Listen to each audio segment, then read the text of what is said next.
Hey everybody, my name is Marcus Murphy, and if you're watching this right now, you are watching Agency Talk. Now let me tell you, the reason why Agency Talk is such an innovative show is because we are going to be talking with someone in the industry who I believe is a sage North Star, somebody who's been around the industry, not only building agencies, selling agencies, building agency teams, but also answering questions from agency owners that are coming up about how to scale their agency, how to hire, what to do when you're banging your head against the wall. And I'll tell you what, instead of just fielding those questions every once in a while, sporadically, we have decided to start a show called Agency Talk to speak with the one and only, the master of disaster, the king of agencies, Mr. Tim Burke. Tim, how's it going, buddy? It's really great. I'm so happy to do the show with you. Oh, Lord, to follow that up. It's going great. Glad to be here with Awesome. this. Well, I'll tell you what, I know that you get bombarded with questions all the time from different agency owners, and what a great idea to start a show to centralize you answering the most commonly asked questions from agency owners that comes across your plate, and then also giving people an opportunity to join the conversation. And I'll tell you, I've been around agencies for a decade in different capacities, whether I've been in one or I've been running an agency community. And I'll tell you, this is a much needed opportunity for people who are searching for, I'd say a peripheral mentor, somebody that they could use as a sounding board. So I'm all in. I cannot wait to ask you a million questions over the next year. But right now, I just want to know if you're ready, because this is quite the undertaking. Let's go. All right. So first question for Mr. Tim Burke. And by the way, you should totally look up Mr. Tim Burke and connect with him on LinkedIn. There'll be different links at the end of the show every single time where you can connect and keep the conversation going. But you want to make sure you're following Tim for all these great nuggets that he's sharing out there in the content world. First question of many questions to come is, should I invest in building my team in 2022 or invest in white label partnership? Now, the reason why I like that question is because you can uniquely speak to both, and you currently run a really badass white label agency. So tell me, should people be doubling down on the old team build, or should they be really kind of looking at white label as a good solution? I think the answer to that is 100% dependent upon the agency owner. I think everybody's got different goals. Everybody's got different things that drive them and their agencies. So really, it becomes it becomes a personal decision on which way they want to go. But I have conversation with agency owners literally every day, and the conversations are about these type of things. And the thing that I'm saying now to folks is, if you ever watched Mad Men, that agency didn't try to be the television stations, the radio stations, or the newspaper. It did what it did best, which is communication, strategic guidance, and new business development. So in my opinion, that's where the agencies that certainly we're aligned with are looking at for 2022 and going forward. Amazing. Okay, let's keep it rolling.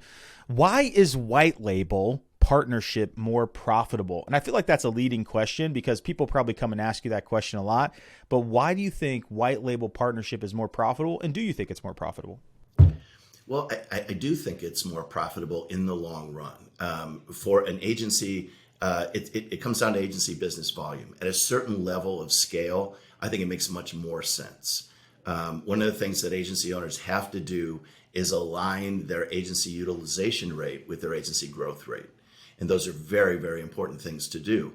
You don't want your team underutilized because that costs you money as an agency owner. You also, overutilization means that people are going to get stressed and leave. So that's always a very fine line. And with a white label partner, and we'll talk about that in a second, because not all white labels are built the same. But with a white label partner, you get the opportunity to increase your utilization and labor rates at the same rate as you do increase your business. People say that management, or the lack of it, is a costly thing. And I'll tell you, both hiring middle management, people to manage other people, and then also not having those people tends to be a very big expense on an agency. So how does your team handle management? What's your structure look like? How have you set that up over the years? One of the things that we started the agency with the premise on is lead people, manage process. So we're very processed here in terms of working backwards, from the end in mind. We said we want our process to deliver effectiveness, not just efficiency.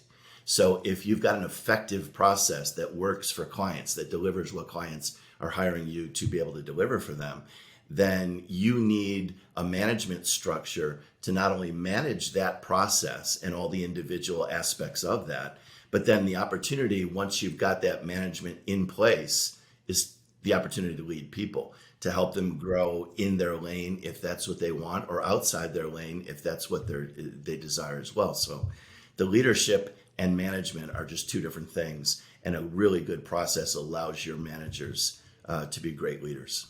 Man, I hope everybody heard and wrote down and got it tattooed on the lower back.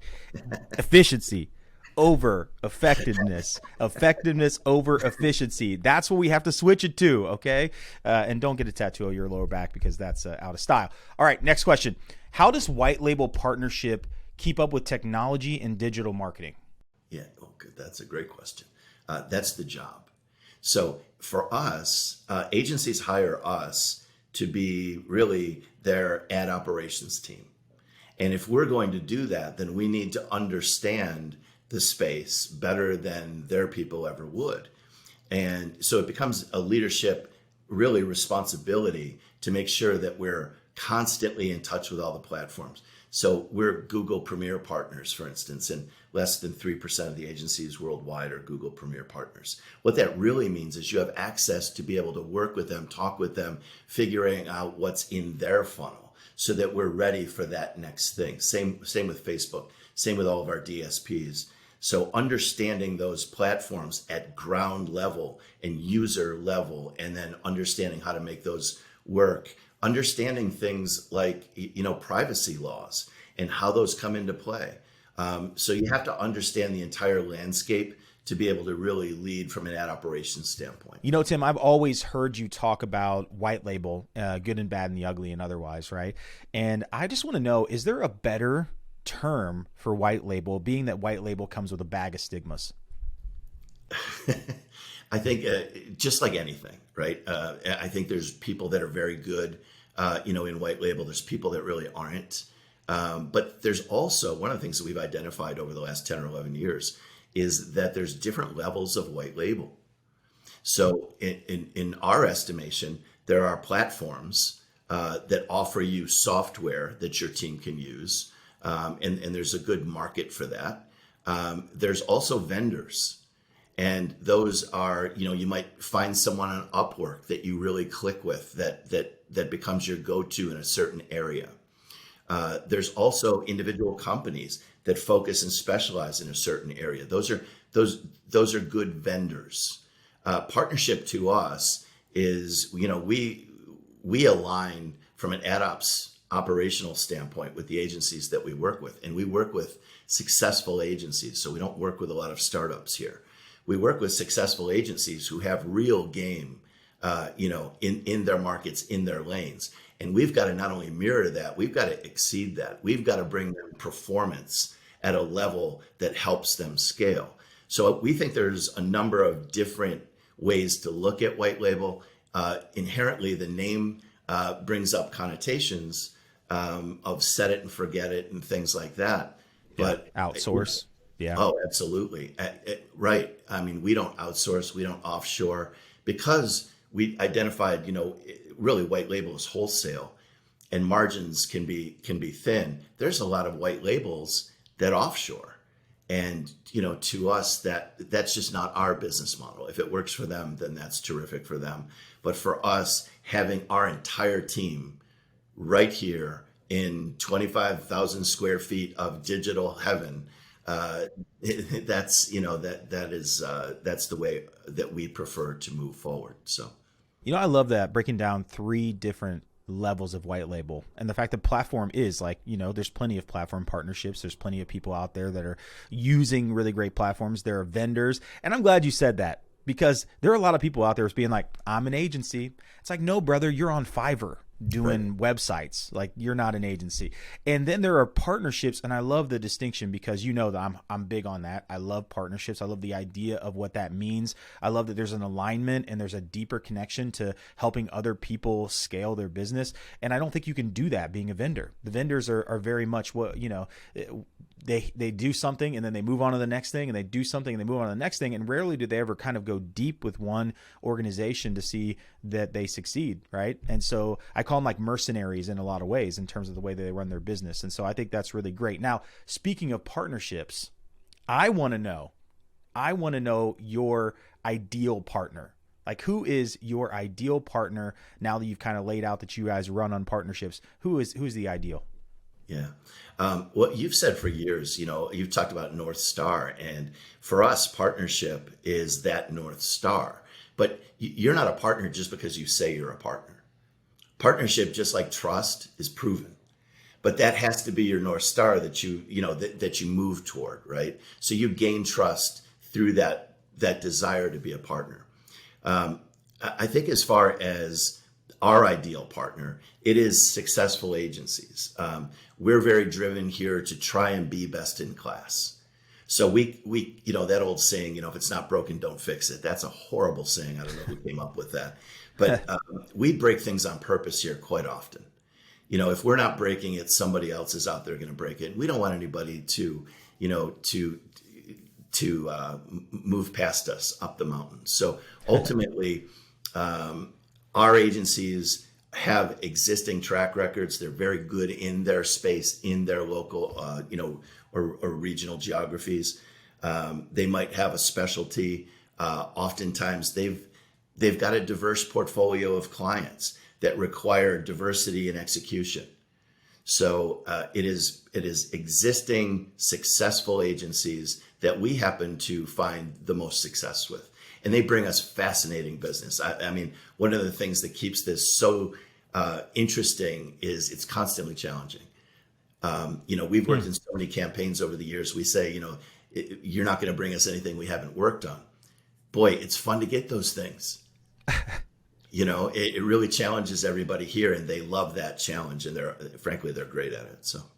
Yeah, I've watched you guys war room up, on something that you're coming together. And the one thing I love about your company, and the reason why I love Conduit so much, is like you can look behind you, right? Like this is an expansive space full of really intelligent, incredible people, and you guys just like really feed off of each other and get in the trenches to try and figure out how to overcome problems. And I'll tell you that, yeah, every once in a while, scaling companies and making a lot of money is fun and it's great, and you got to have that.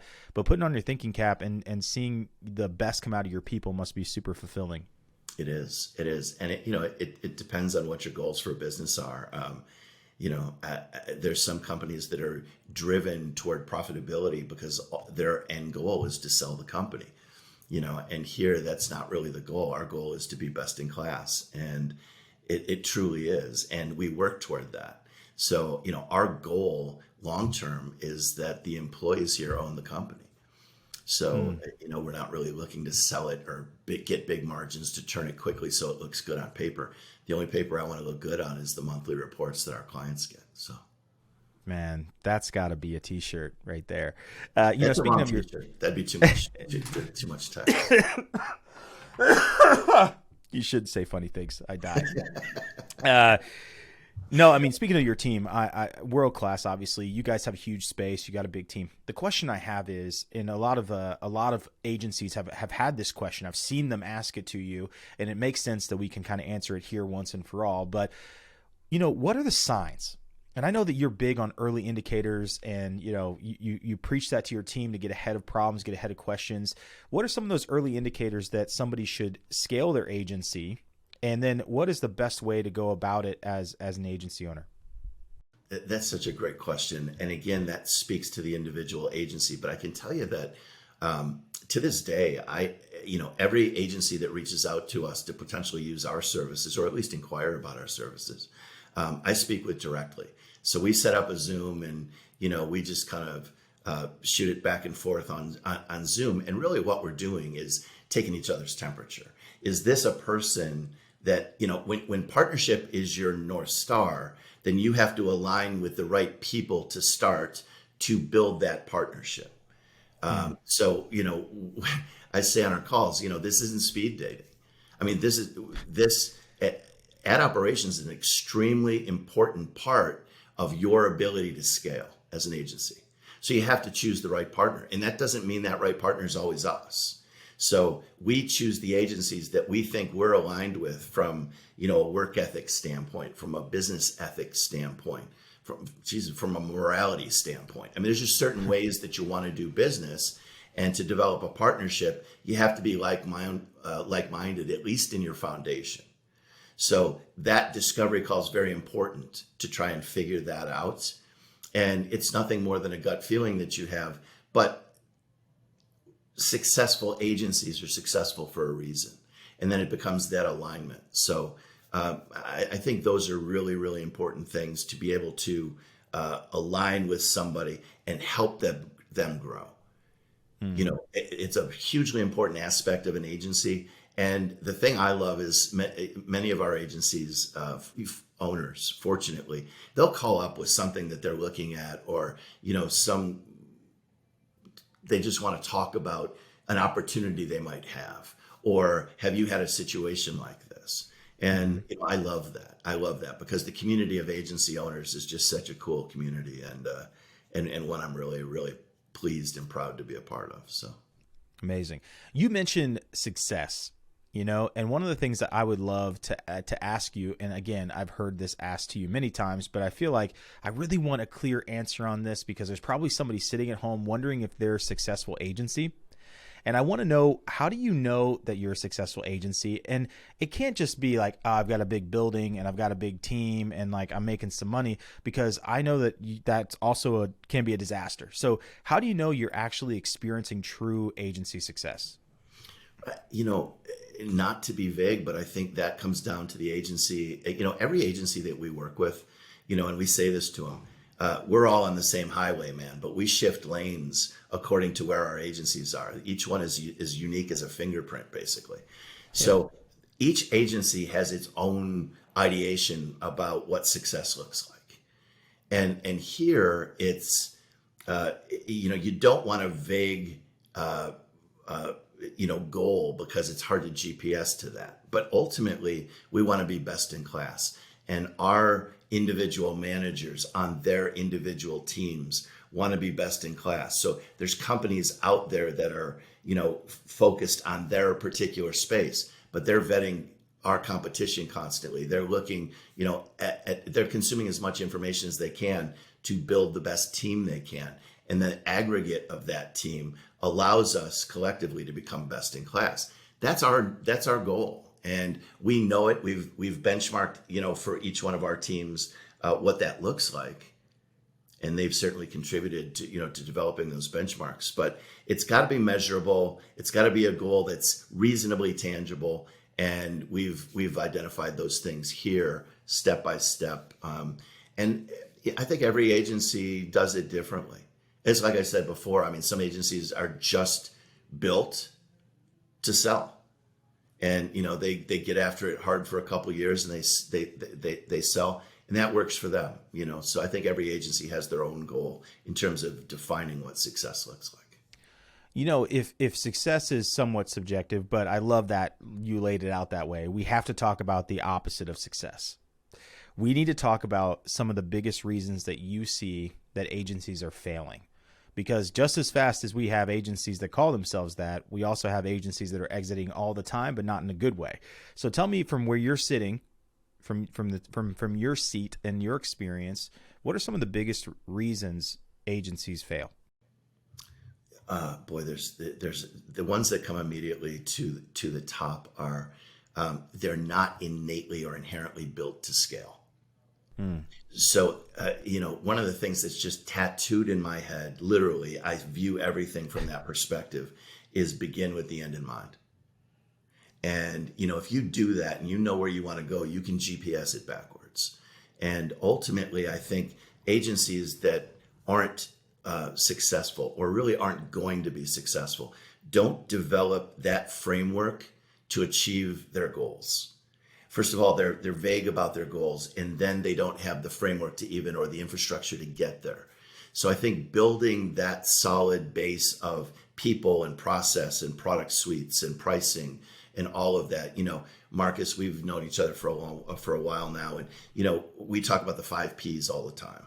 Yep. And it really does come down to that. It always comes down to those five things. It's people, it's process, it's your product suite, it's your pricing, and ultimately it's your performance against, how you were purchased. What are those expectations that people have of you when they purchase your product or service? And we have to over deliver that in every case.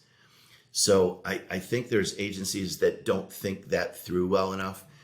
God knows I've talked to, and the reason we say we don't work with startups is because so many folks over the last 18 months have just used their time on the couch to believe that digital agency is how you get rich. And boy, that's a blueprint that I would love, but I know better than that. Whatever is going to be at the end of the day worth it takes hard work and a great plan. So I think agencies fail for the exact reasons that successful agencies succeed. Wow. That's huge. That one's deep. What's not deep is this next question, because it's just a real quick one. It's a nice intermission between the next heavier questions that I have. Okay. But what's your favorite project management tool that you're using, and why? That's easy. My favorite project management tool has been Teamwork for a long time. We've gotten to know the people at Teamwork. They're a project management company out of Ireland, and we've had a chance to talk to a whole bunch of people in that company. And project management is so unbelievably important at an agency. So finding the right tool is essential. And we've used some other ones, and we've actually broken a couple. Like we run too much data through them. But ultimately, we've never left Teamwork, and we've always come back for various aspects to Teamwork, because they constantly try and grow, and they've looked at the agency space as their primary space and tried to really super serve them. And I think they've done a very good job. Yeah, I think you guys are really aligned from what I know about the company. And by the way, I haven't used the solution, but I hear you guys raving about them all the time. The one thing that I feel like is really great about them is they're focusing in on agency education, which I feel like right now there's a few places you can get it. It's kind of disparate and all over the place, which kind of brings us to our next fast question, which is, what are you paying attention to? What are some of the things? Where do you get your agency information from in terms of your pulse on the industry? And then also, what the heck should we just totally ignore right now? So where are you getting your good information, and where do you feel like we shouldn't be spending most of our time? There's not a time in my life that I've ever sat in a room and thought I was the smartest person in it ever. And most people concur with that, by the way. So it's always just about listening to people that are successful and what they see. And, there's a good number of people that I really pay attention to and have been blessed enough to be able to get to know. So I think listening to that, but consuming, to me, it comes down to feeding your head. And if you're going to be a professional and get paid to do something, you should put the work in to be good at it. And, I got into digital marketing later, in my life, after being in television and radio and cable television my whole career. And I embraced it because I just saw that it was going to be, predominant. And so I think you have to feed your head daily. I think there's people out there that are just wonderful sources of information. We try and do a lot of things here because we say we're going to be agency leaders. So we've organized things like, a voice search, really a deep dive into that to figure out what that looks like going forward and to figure out how we can guide our clients, at that level. But that's just one aspect. We're constantly trying to figure those things out here. We were early adopters with OTT. I'd been in the television industry, and you just saw that destination viewership was starting to happen. We got in early in 2017. So I think you've got to pay attention to what's going on, but there's all sorts of white noise out there. And so you need to identify where you think things are going to go. And that doesn't mean you're right. It just means you have to identify it, because you can't be all in on everything. Yeah. So there's so much white noise that you just can't take part in all of it. I used to call that book of the month club management. Like reading is a beautiful thing, right? But when you're redirecting your style and your management effort every single month to match that latest input, you haven't built the infrastructure for long-term success. So I try not to pay attention to everything, but there's a handful of people that are just way smarter than me that I love to hear from. Yeah. So what I heard was surround yourself with really smart folks that you can glean from. Be selective about that, and don't get caught up in all the distractions and stay hyper focused, which I think is just an incredible message for anybody who's trying to scale anything, by the way. All right. So less about the easy I think questions you said that now. one hell better than I did, by the way. Oh, did I? Oh, Yeah, I perfect. think You so. know, Thank you. hey, you ever once? I'm an active listener. My mom said that. So thanks, Mom. Okay. Last 4 questions for you. This is going to round it out. It's going to be really good. So what is something that you wish you could go back and change about scaling your agency? And I know that's a loaded question, but I'd love for you to try to answer it. And there's a follow-up for it too. I would have gotten into the agency side of things faster. So we started off as the in-house agency for a TV group, and we were working with TV stations, and we liked that there's that was where I always was, and I understood what those sales rooms look like pretty well. But the ad agency work is fascinating. And ad agency owners do what they do to feed their families. And so they're passionate about it. They have to do it. Failure is not an option for so many of them. And ultimately, getting into that side of things earlier would have put us on a trajectory that maybe would have had us further ahead right now. So that's one. And I think the other is, a couple of years ago, we adopted systems and software to identify the candidates that were reaching out to us to apply. And identifying what a job looks like, and then aligning a future hire who's built from a DNA standpoint to do that particular job is so important. And that's allowed us to scale at a pace that, I think we never would have been able to accomplish without that. So putting the right people in the right seats, we always try to do that in sales. It took me a while here to figure that out, but fortunately was able to figure that out. And now I think we've got people that fundamentally, from a DNA standpoint, are at least built to do the jobs that they're hired to do. And that gives them all the room in the world to be able to scale and grow from that. Amazing.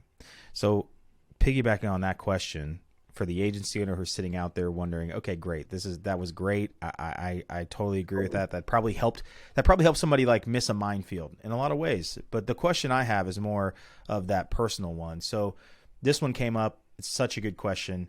What was the biggest struggle you faced while trying to scale your agency and create time for your family and your personal needs? What was that? Boy, I feel like I'm just such not a good person to ask that of, because I'm not sure that I've really balanced those things. But in terms of growing the agency, I mentioned this before, but I don't think anything worthwhile happens without hard work. And as much as I know that I'm not the smartest guy in the room, I challenge anybody to match my work ethic. And so, because I can control that. And so that's one of the things that I've always controlled, is how much I put into it. If people are going to pay me to do a job, I really get after it. In terms of balance, I'm not sure I've achieved that. My family is it's the most important thing to me. I'm blessed enough to have my son work with me. And he's grown in his role very well. So, family is most important. On a personal standpoint, I've let a lot of things go, and that I'm now ready to get back into. No one would know it by looking at me, but I used to be in pretty good shape and used to play golf and all those things, and haven't done any of that for the last 7 or 8 years as we really dug into this. But we're at the point now where you can go back out and start to do those things. So. Amazing. And I hope you do, because the moment you decide to go play golf again is the day I fly from London to come kick your ass. So, all right, perfect. Last 2 questions, culture questions from the fine folks of Agency Leaders Online that want to know. So here's the question I have. What is the best piece of advice for hiring or onboarding, which is probably two of those things, because I see it as hiring, onboarding, and unfortunately what it's like to offboard someone. So that's a nice way of saying fire. But I would love to know that, like, how have you approached hiring, onboarding, and sometimes offboarding?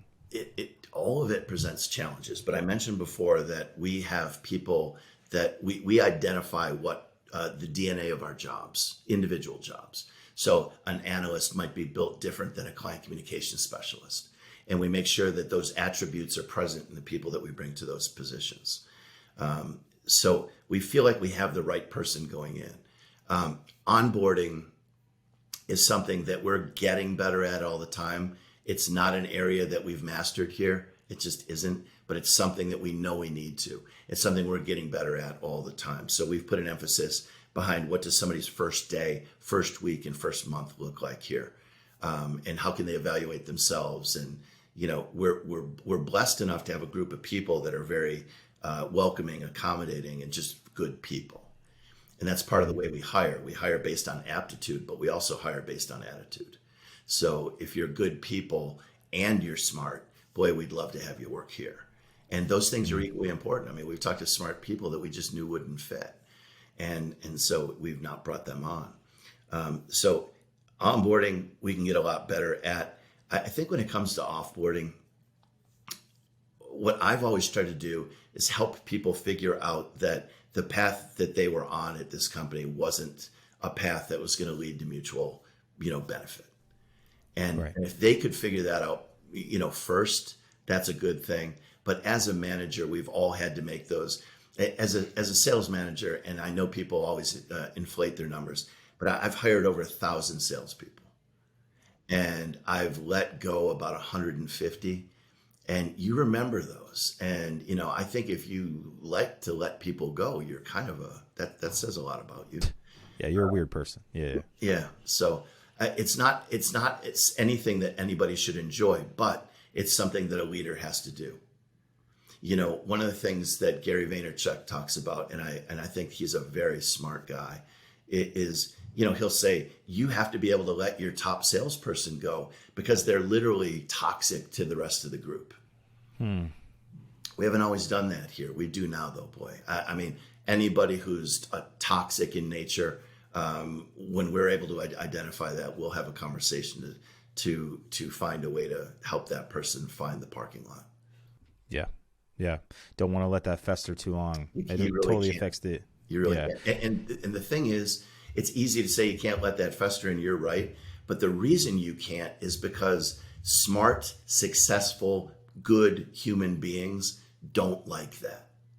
And if that's the way you build your team, then what they rely on leadership to do is to eliminate those barriers to their happiness and success. I wish more people would talk about that. The fact that the longer you leave an employee around who's toxic, you actually are running the risk of not losing that person, but losing good people on the team who don't want to tolerate that. Yeah, that's such a great point. All right, last one here, and this is a great because it ends on a team question, a culture question, which is like you mentioned it before. Agency leaders, you guys have scaled obviously many different times in different companies. I want to know what is it that you look for in an agency leader, and is there a prototype for that? No, I don't think there's a prototype. People are as different as people are, and we don't have a blueprint for that person, but we do for some certain attributes. So I mentioned before, you can control your work ethic. Everybody here is a hard worker by nature. That's just the way they're constructed. And so we work hard. So we appreciate agencies that work hard. And so we say we help successful agencies scale. Well, if I want it more than you do, then why are we in this partnership? Because I want you to scale if you work with us, right? Exactly. So you've got to bring work ethic. You've got to bring drive and determination. You've got to bring aptitude and wherewithal. And you've also, got to bring ethics. There's people out there that promise clients things they can't really do or they don't know if they can do. And now you're just churning and burning. And, that's a hamster wheel that has you expending a lot of energy and staying in place. To really scale, you not only have to add new clients, you've got to maintain and grow the ones you have. And so many people just forget that that landing and expanding is a really good thing for everybody involved. That's a phrase that I absolutely love because it works for everybody.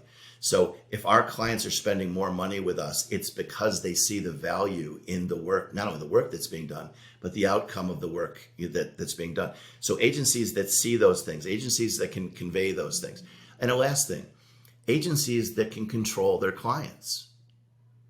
That is super important because, if somebody's going to hire you, and, I used to be a consultant in the television industry, and we said, would you hire a doctor that allowed you to write your own prescription? And so I feel here like, we're never going to be accountable for a prescription that we didn't write. And if you're hiring us, it should be us driving that. I feel the same way with, with our agencies. They lead their clients. I love the agencies that we work with. They're drivers. And, we say, even on our careers page of our website, there's drivers and there's passengers.